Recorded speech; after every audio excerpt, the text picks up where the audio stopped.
माँ माँ वो फिर से आ गई है। वो देखो कमरे में खड़ी होकर मुझे ही घूर रही है। आप लोग मेरी बात का यकीन क्यों नहीं करते? वो ले जाएगी मुझे।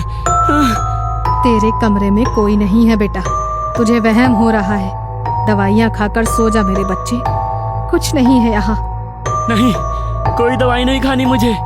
आप लोग बार बार नींद की दवाइयाँ खिलाकर मुझे सुला देते हो। वो यही है, मेरे आसपास ही है। उसका पूरा शरीर जगह जगह से कटा फटा है, आंखों से खून बह रहा है। मैं जितना चिल्लाता हूँ उतना ही मुस्कुराती है वो। देखो अभी भी मुझे देखकर मुस्कुरा रही है। पता नहीं है क्या हो गया है मेरे बच्चे को। जरूर कोई बुरी आत्मा है जो इसे दिखाई दे रही है। मैं आज ही इसके लिए बड़े पंडित जी के पास जाकर धागा बनवा कर लाती हूँ। विनेश की माँ माधुरी बेटे की बिगड़ती हुई हालत को देखकर बहुत परेशान थी। इसलिए उसी दिन वो बड़े पंडित जी के पास जाती है और एक धागा लाकर अपने बेटे की बाजू में बांध देती है। विनेश के अचानक से बदलते हुए व्यवहार को कोई नहीं समझ पा रहा था। उसे अपने आसपास कोई ऐसी लड़की दिखाई दे रही थी जिसे परिवार में बाकी कोई भी नहीं देख पा रहा था। रात का समय था। विनेश अपने कमरे में आराम कर रहा था। आधी रात के समय विनेश की छोटी बहन रिंकी को प्यास लगती है और वो पानी पीने के लिए रसोई की तरफ जाने लगती है। अचानक ही उसे भाई के कमरे से कुछ अजीब सी आवाजें सुनाई देती है। उन आवाजों को सुनकर रिंकी घबराकर विनेश के कमरे के दरवाजे पर जाती है, लेकिन दरवाजा अंदर से बंद था। वो दौड़कर कमरे की खिड़की पर पहुंचती है तो देखती है सामने उसका भाई बालकनी की मुंडेर पर खड़ा हुआ नीचे देख रहा है। अचानक वो मुड़कर अपनी बहन की तरफ देखता है। उसके चेहरे पर एक भयानक सी मुस्कान थी जिसे देखकर रिंकी का दिल दहल गया था। इससे पहले कि रिंकी कुछ कर पाती, विनेश वहां से नीचे कूद जाता है। एक क्षण के लिए रिंकी की आंखों के आगे अंधेरा छा गया था। अगले ही पल रिंकी के मुंह से एक भयानक चीख निकलती है जिसे सुनकर रिंकी के माँ बाप दौड़ते हुए वहां पहुंच जाते हैं। रिंकी अपना सर घुटनों में छुपाए लगातार रोए जा रही थी। किसी तरह सुबकते हुए उसने उंगली से विनेश के कमरे की ओर इशारा किया और एक बार फिर से फूट फूट कर रोने लगी। कुछ पलों में विनेश के साथ हुई अनहोनी के बारे में घर में सभी लोग जान चुके थे और चारों ओर अफरा तफरी मच गई थी। 3 दिन बाद काश के कुछ दिन पहले ही मैं उसे पंडित जी के पास ले जाती तो शायद आज मेरा बेटा जिंदा होता। अरे बस करो अपनी यंत्र तंत्र मंत्र की बातें। कोई भूत प्रेत नहीं दिखाई देता था उसे। दिमागी रूप से बीमार था तुम्हारा बेटा और इसी दिमागी बीमारी ने जान ली है तुम्हारे बेटे की। अच्छी तरह समझ लो इस बात को। तुम्हारे जैसे लोग ही समय पर इलाज करने की बजाय झाड़ फूंक में समय वेस्ट कर देते हैं और उसके बाद जब बात हाथ से निकल जाती है तो सर पकड़कर रोते रहते हैं। गलती तो मेरी भी थी ना जो मैं तुम्हारी बातों में आ गया, लेकिन अब किया भी क्या जा सकता है। जो होना था वो तो हो गया। अब तो रिंकी ही हमारा सब कुछ है। रिंकी अभी बस 18 साल की थी। इतनी छोटी सी उम्र में उसने अपनी आंखों के सामने अपने भाई को मरते हुए देखा था। इस बात का उसके मन पर बहुत गहरा असर पड़ा था। इस घटना के बाद रिंकी ने किसी से भी बहुत ज्यादा मिलना जुलना हंसना बोलना कम कर दिया था।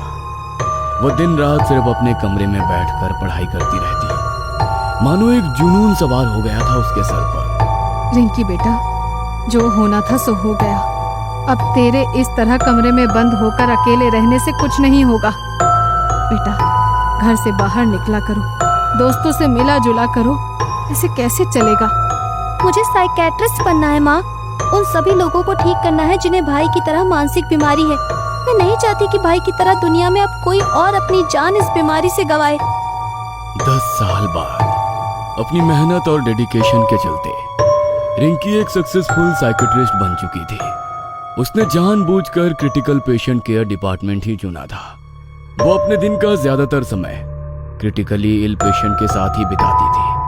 हर एक मानसिक बीमारी से जूझ रहे पेशेंट में उसे अपना भाई विनेश दिखाई देता था। इसलिए ऐसे पेशेंट को ठीक करने में वो अपनी जान लगा देती थी। डॉक्टर, एक क्रिटिकल पेशेंट आया है, प्लीज जल्दी कीजिए। नर्स के इतना कहते ही रिंकी तेजी से इमरजेंसी वार्ड की तरफ जाने लगती है। अरे पागल नहीं हूं मैं, जाओ तुम सब के सब यहाँ से जाओ। मैंने कहा ना मैं पागल नहीं हूँ। सब मारे जाएंगे, तुम सब एक एक करके मारे जाओगे ना, तब तुम्हें पता चलेगा कि मैं सच कह रहा था। देखो, कोई तुम्हें पागल नहीं कह रहा है, लेकिन थोड़ा सा शांत हो जाओ। अभी डॉक्टर साहब आएंगे और आपका चेकअप करेंगे। आपको घबराने की बिल्कुल भी जरूरत नहीं है। बस शांत हो जाओ और गहरी सांस लो। मौत मेरे सामने खड़ी है और तुम मुझे शांत रहने के लिए कह रही हो। आज रात तक ले जाएगी वो मुझे अपने साथ। बुला लो तुम अपने डॉक्टर को। जितनी दवाइयाँ खिला सकते हो खिलाओ, उसके ऊपर तुम्हारी दवाइयों का कोई असर नहीं होने वाला। डॉक्टर, मैंने अपनी लाइफ में ऐसा केस कभी अटेंड नहीं किया। ये पेशेंट तो बहुत वायलेंट हो रहा है। इसने अकेले ही 2 वार्ड बॉय को ढकेल के दूर फेंक दिया है। इसने 2 वार्ड बॉय को ढकेल के दूर फेंक दिया। इसकी कंडीशन देख रही हो, आंखों के नीचे काले गड्ढे हो गए हैं। शरीर में ऐसा लग रहा है कि खून ही नहीं है। 10 कदम भी ठीक से नहीं चल पाएगा ये, और 2 आदमियों को ढकेल दिया। वही तो मैं बोल रही हूँ ना डॉक्टर, मुझे तो ये कुछ और ही केस लग रहा है। तुम जाओ, जाकर अपना काम करो। नर्स हो ना, कैसी बातें कर रही हो? ऐसा करो, हॉस्पिटल की जॉब छोड़ो और किसी तांत्रिक के साथ ज्वाइन कर लो। कहानियां अच्छी सुनाती हो। नर्स को डांटने के बाद रिंकी पेशेंट के पास जाती है। देखो, एकदम शांत हो जाओ। हम कुछ नहीं करने वाले हैं तुम्हारे साथ। और किसने कहा कि तुम बीमार हो? बिल्कुल भी बीमार नहीं हो तुम, ठीक है? कोई दवाई, कोई इंजेक्शन, कुछ नहीं देंगे तुम्हें। यहाँ एडमिट भी नहीं करेंगे। बस मेरे साथ थोड़ी देर बात तो कर सकते हो ना। अपना दोस्त समझ लो मुझे। ये देखो, मैंने अपना डॉक्टर वाला कोट भी उतार दिया। अब तो मुझे अपनी फ्रेंड समझ सकते हो ना। अच्छा बताओ, क्या हो रहा है तुम्हारे साथ? मुझे पता है कोई तुम्हारी बात नहीं सुनता। मैं सुनूंगी। जो भी तुम्हें फील हो रहा है सब बताओ मुझे, बिल्कुल डिटेल में। ये सब कुछ कब शुरू हुआ और कैसे हुआ, और इस समय तुम क्या फील कर रहे हो? कोई जल्दी नहीं है। मैं हूँ यहाँ पर तुम्हारे साथ। जितना वक्त लगे, टेक योर टाइम। रिंकी की जादुई आवाज सुनकर कुछ पल के लिए पेशेंट अनुज शांत हो गया था। वह सामने रखी चेयर पर बैठ जाता है और टेबल पर रखा 2 गिलास पानी एक ही सांस में पी जाता है। तुम एक डॉक्टर हो, तुम्हें शायद मेरी बात पर यकीन नहीं होगा। मुझे भी यकीन नहीं था जब मैंने अपनी आंखों के सामने अपने पापा को जब उस रोड एक्सीडेंट में मरते हुए देखा था, तो सबने मुझे यही समझाया था कि मौत पर किसी का बस नहीं चलता। लेकिन मैं गलत था। मौत पर बस इंसानों का बस नहीं है, लेकिन वो चाहे तो मौत को अपने इशारों पर नचा सकता है। मैं समझ नहीं पा रही हूँ, तुम कहना क्या चाह रहे हो? वो मतलब कौन? तुम देखना चाहती हो? जल्दी ही तुम उसे देखोगी। तुम्हारा मतलब क्या है? देखो, तुम छोड़ो ये सब, शांत हो जाओ। तुम्हें हेलुसिनेशन हो रहे हैं। ये बस एक मानसिक बीमारी है जिसका इलाज हो सकता है। This is a severe case. मेरी मानिए तो आप कुछ दिन के लिए एडमिट हो जाइए। मुझे एडमिट करोगी तुम? हाँ? मेरा समय आ चुका है। वो आज मुझे लेकर ही जाएगी और अब तुम्हारी बारी है। इतना कहकर अनुज कांच के गिलास को टेबल पर दे मारता है और उसके नुकीले सिरे से एक ही झटके में अपनी गर्दन को मुस्कुराते हुए काट देता है। अनुज के गले से खून का फवारा छूट रहा था, लेकिन वो अभी भी मुस्कुरा रहा था। अगले ही पल उसने उसी नुकीले कांच से अपने चेहरे को बुरी तरह से काट पीट दिया था। उसका पूरा मुंह खून से लथपथ हो चुका था, लेकिन वो अभी भी लगातार रिंकी की तरफ देखकर अजीब तरह से मुस्कुरा रहा था। अपने इतने साल के करियर में उसने आज पहली बार इतना खून देखा था। अनुज को जमीन पर खून से लथपथ देखकर उसे बरसों पहले अपने भाई की मौत के दृश्य याद आने लगे। एक पल के लिए रिंकी की आंखों के आगे अंधेरा छा गया था। चारों तरफ सन्नाटा और अंधेरा था।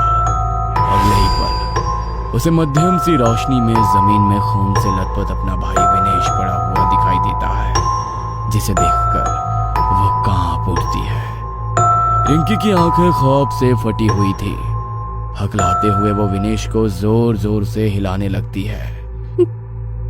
भैया, विनेश भैया, जमीन पर पड़ा हुआ विनेश अपनी आंखें खोल देता है और उसके खून से सने चेहरे पर एक डरावनी मुस्कान दिखाई देती है, जिसे देखकर रिंकी डर कर पीछे हट जाती है। अचानक ही नर्स और वार्ड बॉय कमरे के अंदर आते हैं और अनुज को खून से लथपथ देखकर डर जाते हैं। डॉक्टर आप ठीक तो है ना? आपके ऊपर हमला तो नहीं किया ना उस पागल ने? नहीं, मैं ठीक हूँ, तुम परेशान मत हो। अभी कुछ देर पहले घटी सारी घटना एक के बाद एक उसकी आंखों के सामने घूम रही थी। बार बार उसे अनुज और विनेश के खून से सने मुस्कुराते चेहरे नजर आ रहे थे, जिसके कारण वह बहुत असहज महसूस कर रही थी। रिंकी खुद को संभाल नहीं पा रही थी। हॉस्पिटल से निकलकर वो सीधा अपने घर पहुंचती है और फिर एक कप कॉफी पीने के बाद सीधे अपने बिस्तर पर पहुंच जाती है। कुछ ही देर बीता होगा कि उसे दरवाजे की घंटी बजने की आवाज सुनाई देती है। रिंकी दरवाजा खोलती है तो वहां उसे बस एक छोटा सा लिफाफा दिखाई देता है। ये कौन रख गया है? ना नाम है ना पता है। स्ट्रेंज। रिंकी लिफाफा खोलती है तो उसके अंदर रखे सामान को देखकर मानो उसकी सांसें हलक में अटकी रह जाती है। अंदर कुछ तस्वीरें थी जिन्हें देखकर रिंकी को अजीब सी घबराहट होने लगी थी। लिफाफे के अंदर पहली तस्वीर उसके पेशेंट अनुज की थी, दूसरी उसके भाई विनेश की और तीसरी उसकी खुद की। सभी तस्वीरों में एक असामान्य बात ये थी कि उन सभी के चेहरे बुरी तरह से कटे हुए थे और फिर भी वो मुस्कुरा रहे थे। इन 3 तस्वीरों के अलावा भी उसमें एक चौथी तस्वीर थी। रिंकी नहीं जानती थी कि वो चौथी तस्वीर किसकी है। मनोवैज्ञानिक होने के बावजूद रिंकी को महसूस हुआ जैसे डर से उसके हाथ पांव ठंडे पड़ रहे हैं। अपने हाथों को आपस में रगड़ते हुए वह फ्रिज से दूध निकालकर एक बार फिर कॉफी बनाने लगती है। रिंकी फ्रिज के डोर के रिफ्लेक्शन में खुद को देखने की कोशिश करती है। तभी उसे अपने पीछे किसी की इमेज फ्रिज के डोर में नजर आती है।